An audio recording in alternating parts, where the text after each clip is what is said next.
1469년 조선의 13살 어린 소년이 왕좌에 앉았습니다. 하지만 그 옆에는 진짜 권력을 준 인물이 서 있었습니다. 바로 조선 역사상 최초로 발을 들여온 채 정사를 듣는 수렴 청정을 시작한 철의 여인이었습니다. 그녀의 이름은 정의왕후. 글자 모르는 여인이었지만 조선의 운명을 7년 동안 손에 쥐고 흔들었던 놀라운 인물입니다. 당대 사람들은 그녀를 자성대비라 불렀습니다. 자애롭고 성스러운 어머니라는 뜻이었지만 실제로는 강철 같은 의지로 무장한 정치인이었습니다.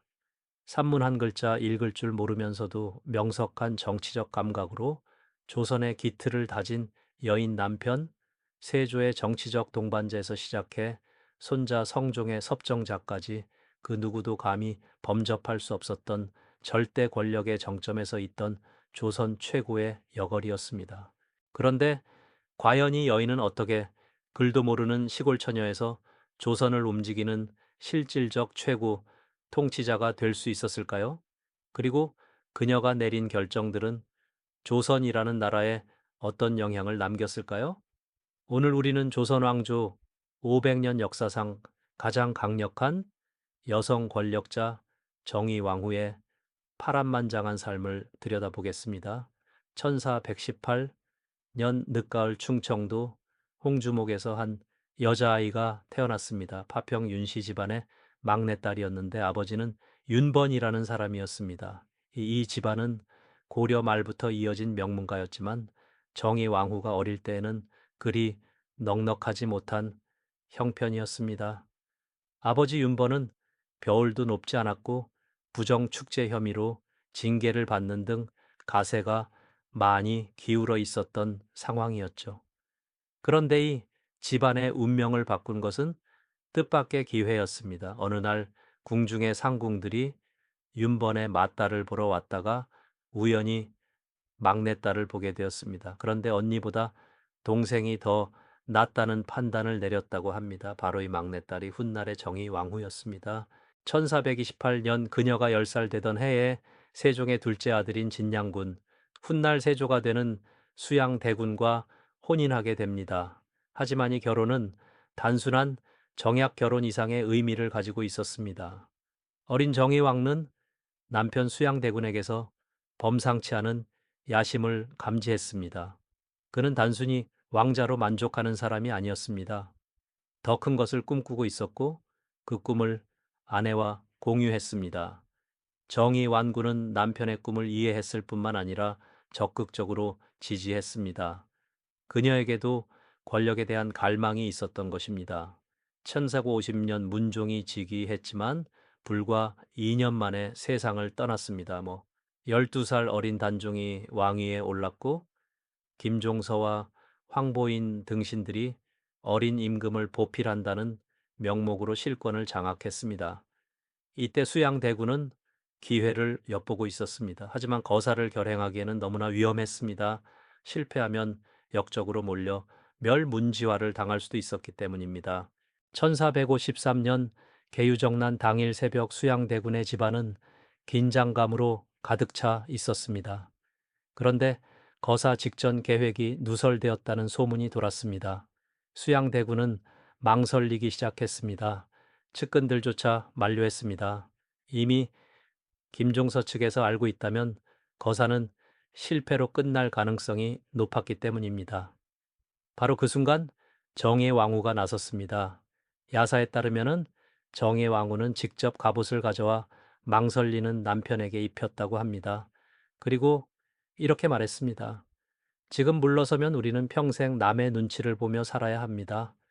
하지만 지금 나아가면은 우리가 이 나라의 주인이 될 수 있습니다. 정의 왕후의 용기 있는 격려가 수양대군의 마지막 망설림을 떨쳐내게 한 것입니다. 남편이 중문에 이르자 그녀가 손수 갑옷을 들어 용병을 결행하게 했다는 것입니다. 계유정난은 이제 성공했습니다. 김종서와 황보이는 제거되었고 수양대군은 조카 단종을 폐위하고 왕위에 올랐습니다. 바로 세조입니다. 정의 왕후는 하룻밤 사이에 부부인해서 왕비가 되었습니다. 하지만 이것은 시작에 불과했습니다. 진짜 시험은 지금부터였습니다.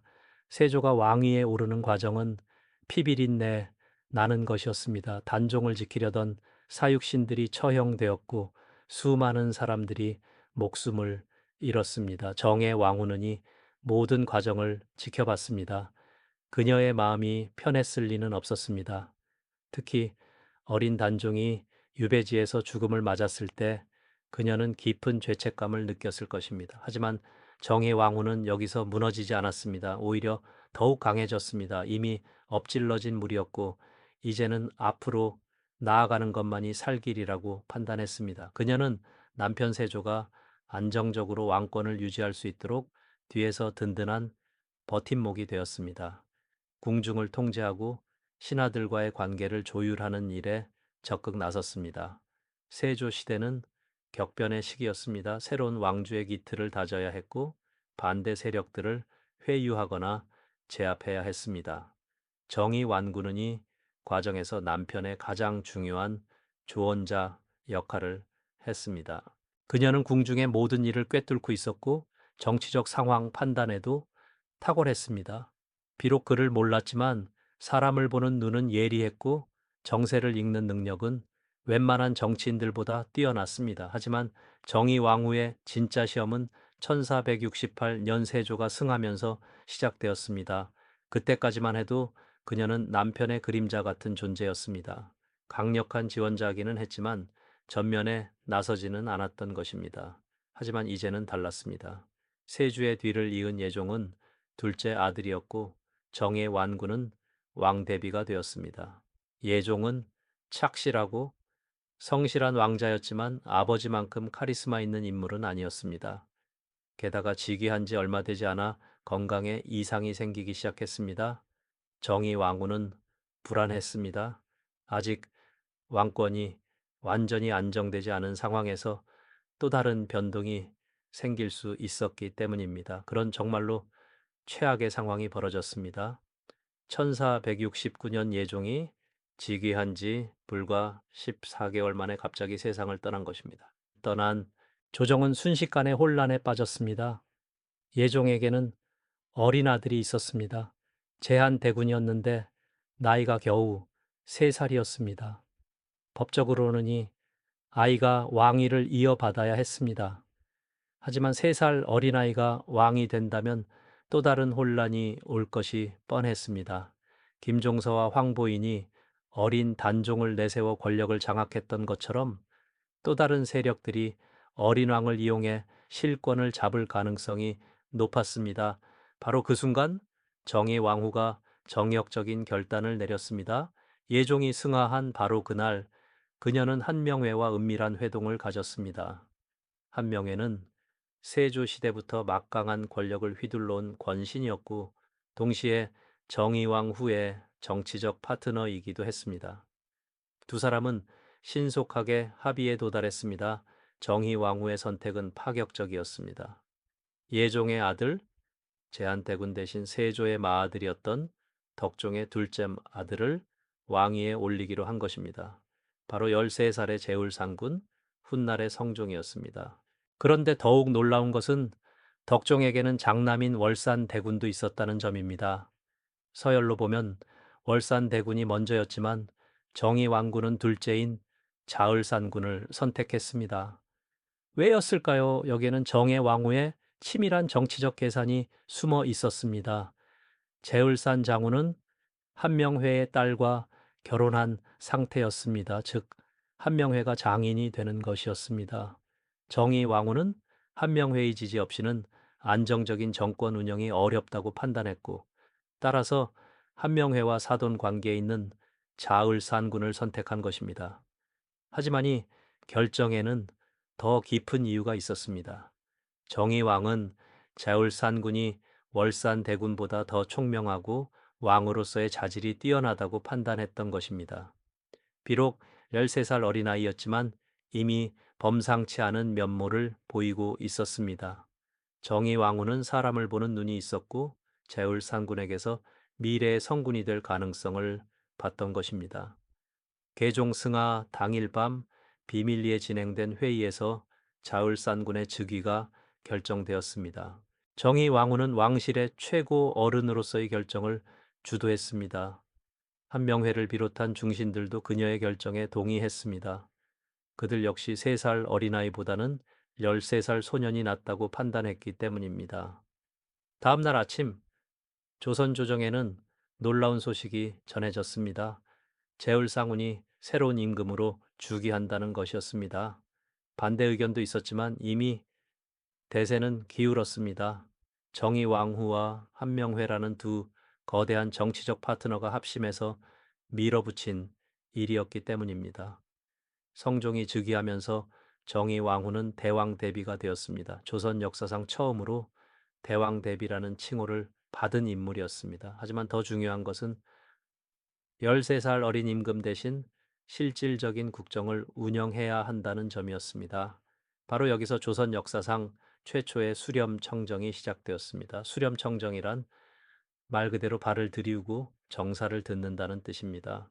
어린 임금이 신하들과 직접 마주 앉아 정사를 논하기에는 아직 부족하니 왕실의 어른이 발 뒤에서 지켜보며 조언을 하는 제도였습니다.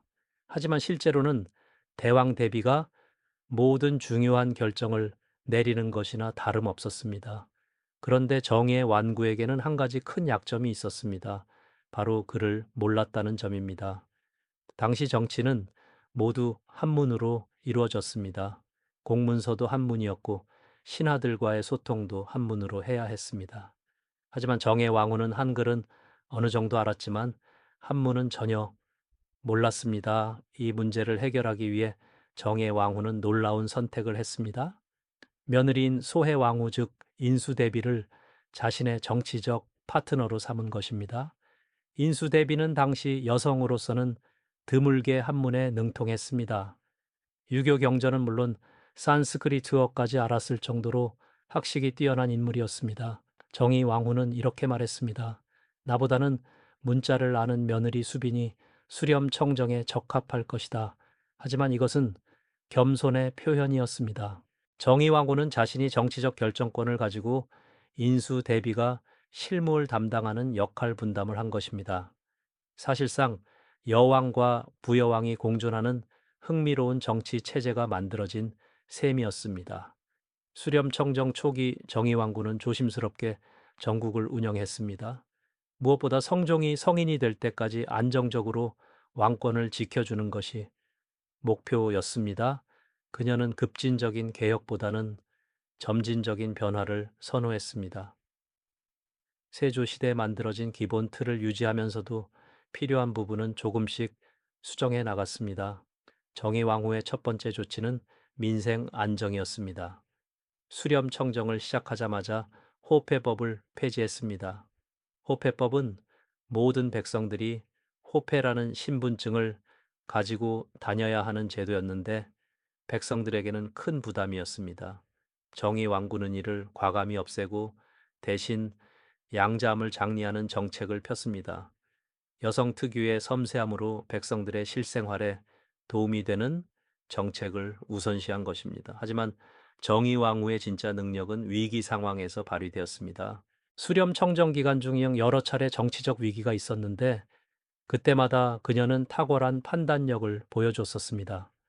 특히 권신들 간의 갈등을 조정하는 능력은 탁월했습니다. 당시 조정의 실권은 한명회가 쥐고 있었습니다. 하지만 한명회 역시 만만치 않은 인물이었습니다. 자신이 성종의 장인이라는 점을 내세워 때로는 대왕 대비인 정의왕후에게도 당당하게 맞서기도 했습니다. 하지만 정의왕는 한명회를 제압하기보다는 적절히 견제하면서도 협력 관계를 유지했습니다. 정의왕후와 한명회의 관계는 미묘했습니다. 정치적으로는 동반자였지만 동시에 견제해야 할 상대이기도 했습니다. 한명회가 너무 큰 권력을 갖지 않도록 균형을 맞추는 것이 정의왕후의 중요한 임무였습니다. 그녀는 이를 위해 다른 신하들도 적절히 기용했고 한명회의 할색이 되지 않도록 조정했습니다.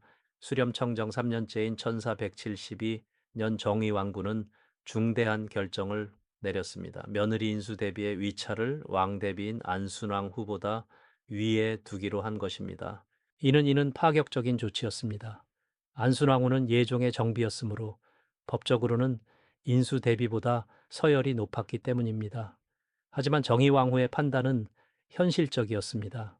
인수 대비는 현임금인 성종의 어머니였고 수렴정의 실질적 파트너였습니다. 따라서 그녀의 지위를 높여주는 것이 전국 운영에 도움이 된다고 본 것입니다.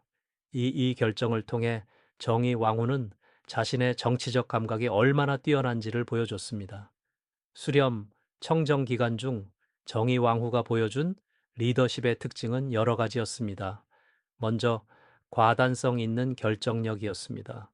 중요한 순간마다 망설이지 않고 확실한 결정을 내렸습니다. 자신과 다른 의견을 가진 사람들도 배척하지 않고 적절히 활용했습니다. 셋째는 균형 감각이었습니다. 어느 한쪽에 치우치지 않고 여러 세력 간의 균형을 유지했습니다. 특히 정의왕는 자신의 친정 가문인 파평 윤씨를 특별히 편들지 않았습니다. 이는 매우 놀라운 일이었습니다. 당시 대부분의 권력자들은 자신의 친정이나 외척을 우대하는 것이 당연했기 때문입니다. 하지만 정의왕후는 공과 사를 명확히 구분했습니다. 개인적 감정보다는 국가의 이익을 우선시했던 것입니다. 하지만 수렴 청정 기간이 길어지면서 부작용도 나타나기 시작했습니다. 가장 큰 문제는 공신들의 권력이 지나치게 커졌다는 점이었습니다. 특히 한명회의 권세는 하늘을 찌를 정도였습니다. 그는 두 딸을 각각 예종과 성종의 왕비로 들여보냈고 자신은 영의정까지 올랐습니다. 구정이라는 정자를 지어 호화로운 생활을 하기도 했습니다. 정의 왕후도 이런 상황을 우려했지만 쉽게 통제할 수는 없었습니다. 한 명의 없이는 전국 운영이 어려웠기 때문입니다. 하지만 그녀는 나름대로 견제 장치를 마련했습니다.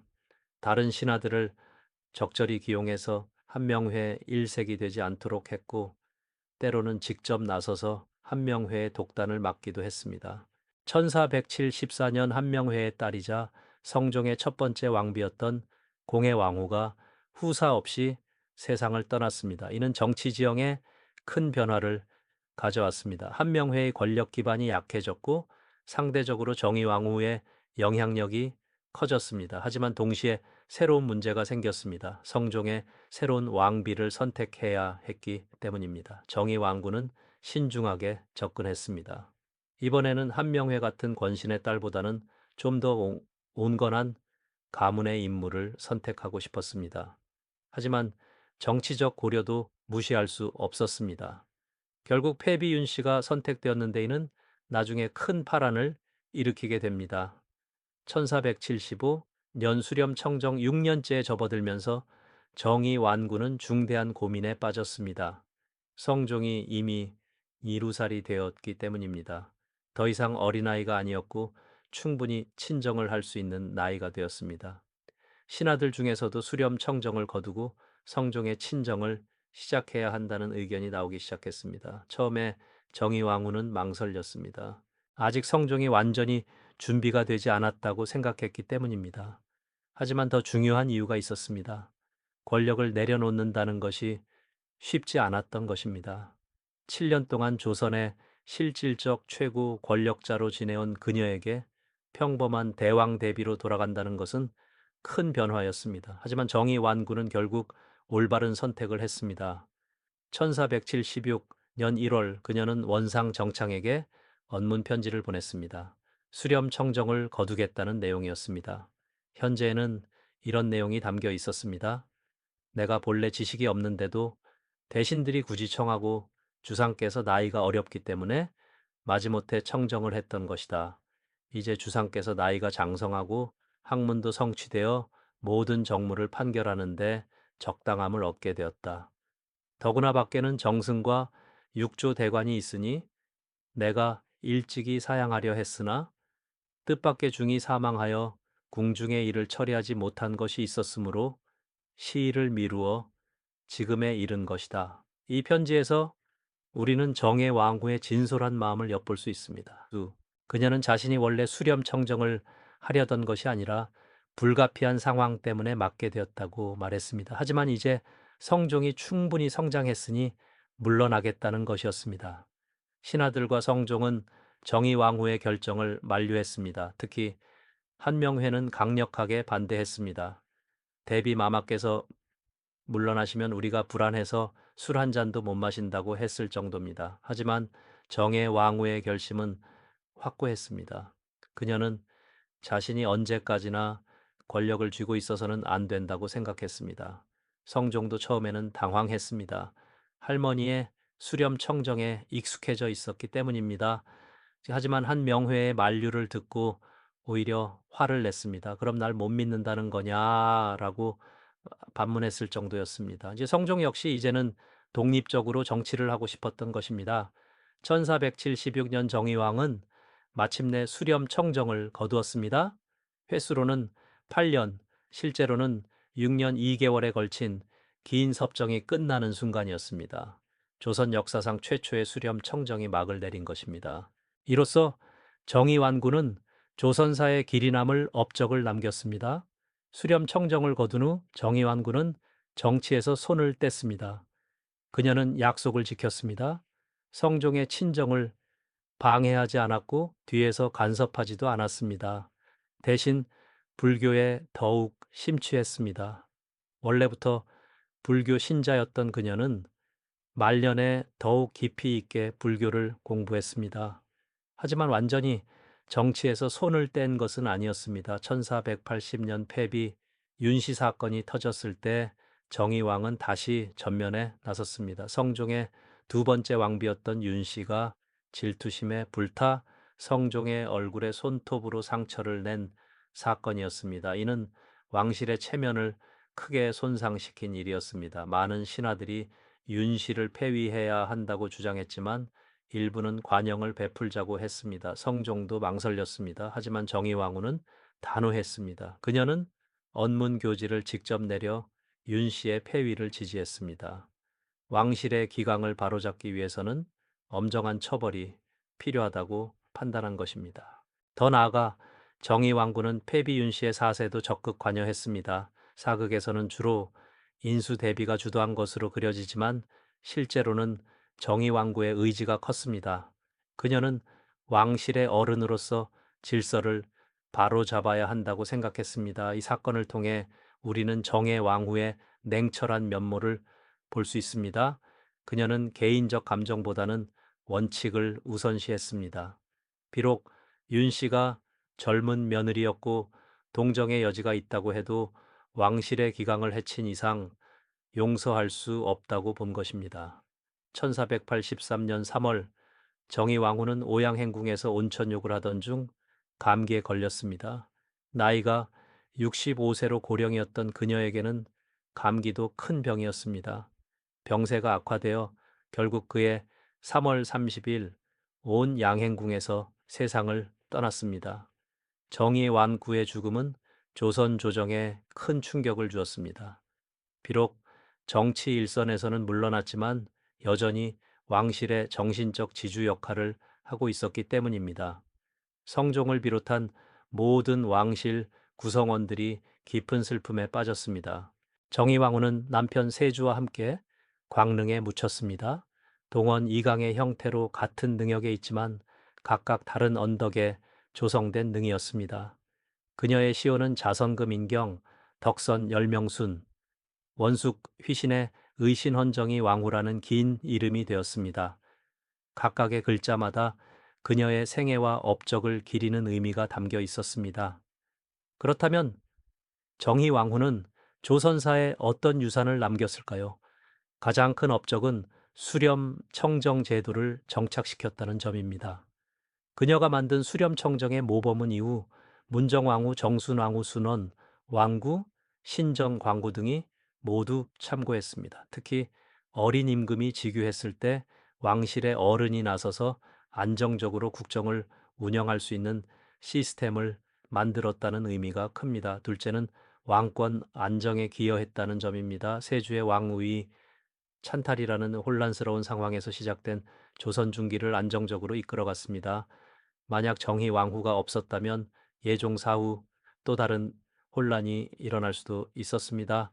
하지만 그녀의 과감한 결단과 안정적인 국정 운영으로 조선은 태평성대의 기초를 다질 수 있었습니다. 셋째는 여성 정치 참여의 선례를 만들었다는 점입니다.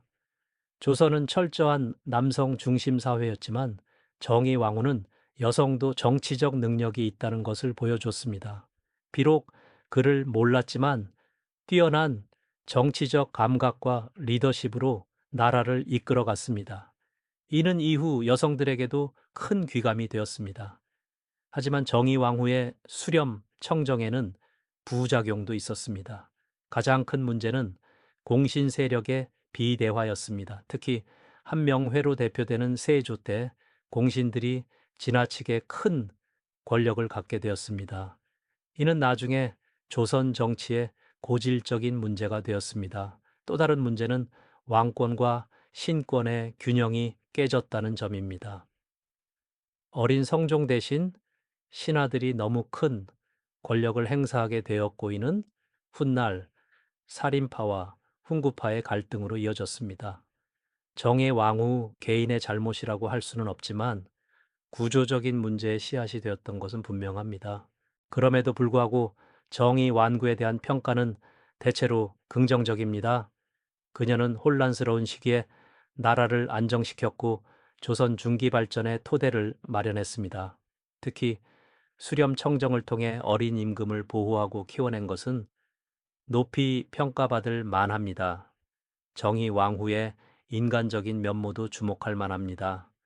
권력을 가졌지만 사사로운 이익을 위해 남용하지 않았습니다. 친정 가문을 특별히 편들지 않았고 공과사를 명확히 구분했습니다. 또한 때가 되었을 때 과감히 권력에서 물러날 줄 아는 지혜도 보여줬습니다. 개인적으로는 불행한 면도 많았습니다. 남편과 두 아들을 모두 앞세웠습니다. 천사 157년 마아들 덕종이 20살의 나이로 요절했고 천사 169년 둘째 예종도 19살에 세상을 떠났습니다. 어머니로서는 견디기 어려운 고통이었을 것입니다. 하지만 그녀는 개인적 슬픔을 이겨내고 국가적 책임을 다했습니다. 정의 왕구가 보여준 리더십의 특징들을 정리해보면 다음과 같습니다. 첫째, 위기 상황에서의 과단성입니다. 계유 정난 때 남편을 격려했고 예종 사후에도 신속한 결단을 내렸습니다.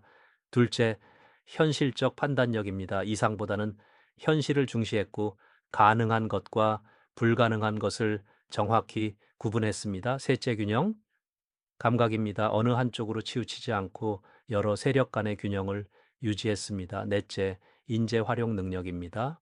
자신의 약점을 인정하고 능력 있는 사람들을 적재적소에 배치했습니다. 다섯째, 원칙을 지키는 자세입니다. 개인적 감정보다는 원칙을 우선시했고 공과 사를 명확히 했습니다. 이런 특징들은 현재 리더들에게도 시사하는 바가 큽니다. 특히 위기 상황에서 어떻게 대처해야 하는지, 권력을 어떻게 사용해야 하는지에 대한 교훈을 줍니다.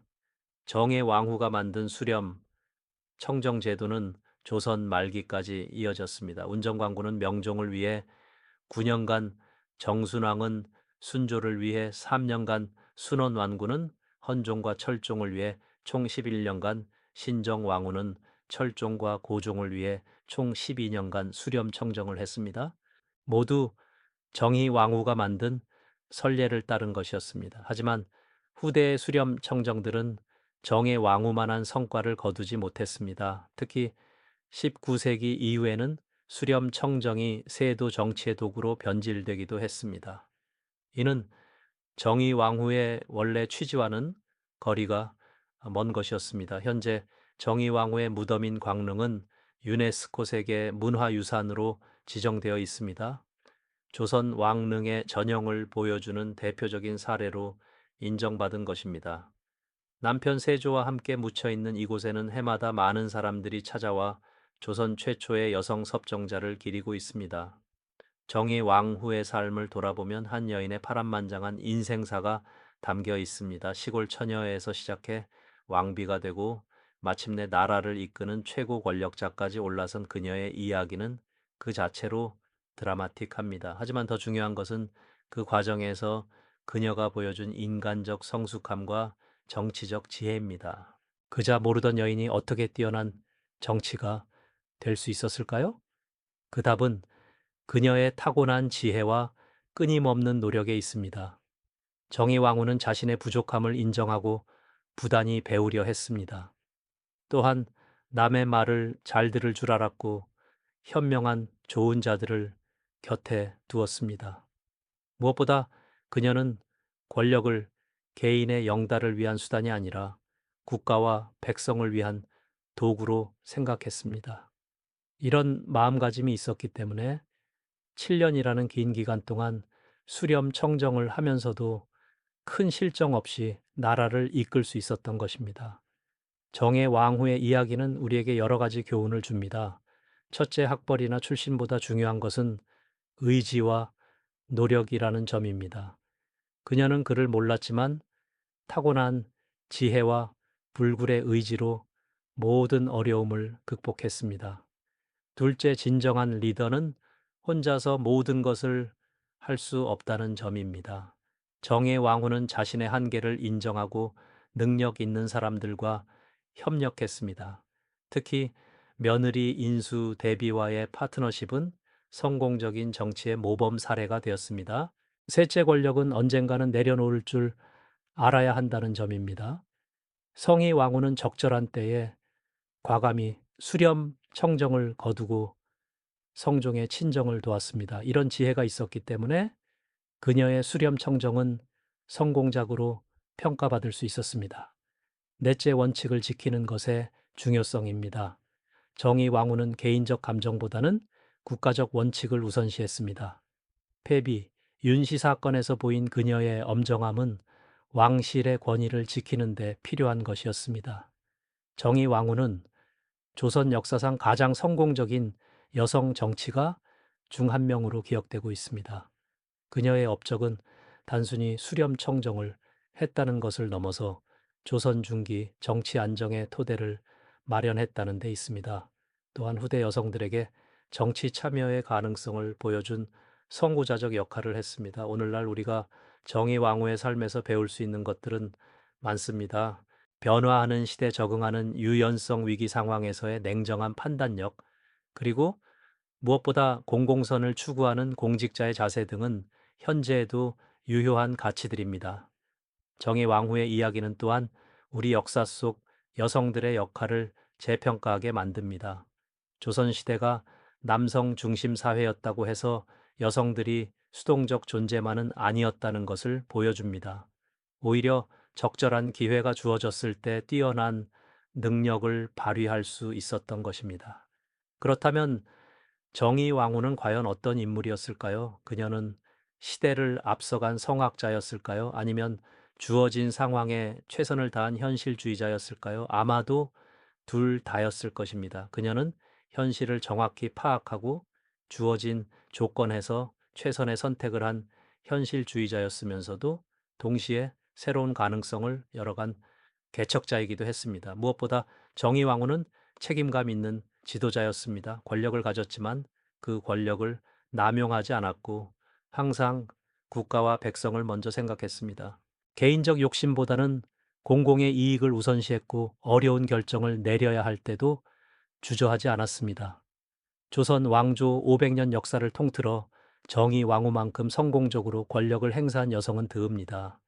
그녀 이후에도 문정 왕후, 정순왕 등 강력한 여성 권력자들이 있었지만 정의 왕후만큼 균형 잡힌 정치를 보여준 경우는 많지 않습니다. 특히 정의왕 후의 수렴 청정은 어린 임금을 보호하고 키우는 것이 주목적이었습니다. 자신의 권력 욕심 때문이 아니라 국가의 필요에 의해 정치에 나선 것이었습니다. 그리고 목적을 달성한 후에는 과감히 물러났습니다. 이런 모습은 진정한 공인의 자세라고 할 수 있습니다. 오늘 우리는 정의왕후라는 한 여인의 삶을 통해 리더십이 무엇인지, 권력을 어떻게 사용해야 하는지, 그리고 국가를 위해 개인이 어떤 희생을 감수해야 하는지에 대해 생각해 보았습니다. 그녀의 이야기는 600년 전의 이야기이지만 오늘날에도 여전히 유효한 교훈들을 담고 있습니다. 마지막으로 정의 왕후의 묘지명에 새겨진 글귀를 소개하며 마무리하겠습니다. 태어나면서 맑고 영특하여 덕이 깊고 행실이 바르며 나라를 다스리는데 공이 많았다. 비록 짧은 글이지만 그녀의 일생을 잘 요약한 말이라고 생각합니다.